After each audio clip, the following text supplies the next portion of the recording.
सह्याद्रीच्या डोंगर रांगांमधलं कास पठार फुलांनी बहरलेलं पाहायला मिळते। भीमाशंकरच्या या परिसरामध्ये डोंगर रांगांमध्ये ही फुलं बहरलेली पाहायला मिळतात। ही फुलांचं एक वेगळं आकर्षण पर्यटकांना असतं, त्यामुळे पर्यटक मोठ्या संख्येने या परिसरामध्ये दाखल होत आहेत। ही जरी रानफुलं जरी असली तरी या फुलांचा सुगंध आणि या ठिकाणचं त्याचं उमललेलं रूप हे पाहण्यासाठी आणि ते आपल्या मोबाईलमध्ये टिपण्यासाठी पर्यटक मोठ्या संख्येने येत आहेत। या रानफुलांवरती एक वेगळा सुगंध पाहायला मिळतो, त्यामुळे या सुगंधाच्या फुलांमध्ये मधमाशा असतील, फुलपाखरं असतील हे खेळताना बागडताना पाहायला मिळत आहेत।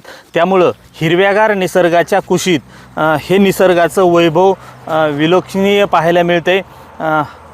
दसरा असेल, दिवाळी असेल, यापर्यंत हा मोसम या ठिकाणी सुरू राहतो। ठिकठिकाणी वेगवेगळ्या रंगीबेरंगी फुलांचं हे वैभव या ठिकाणी पाहायला मिळत असतं। सह्याद्रीच्या कुशीत अगदी नाणेघाट असेल ते भीमाशंकर असेल, या संपूर्ण परिसरामध्ये या निसर्गाचं हे वैभवशाली रूप पाहायला मिळतं।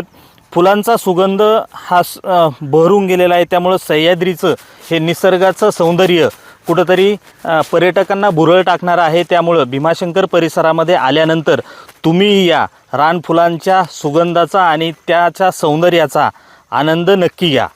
रोहिदास गाडगे, साम टीव्ही न्यूज, भीमाशंकर, पुणे। आता isakal.com आहे देशातील नंबर 1 ची मराठी न्यूज वेबसाईट। प्रत्येक अपडेटसाठी isakal.com ला नक्की भेट द्या।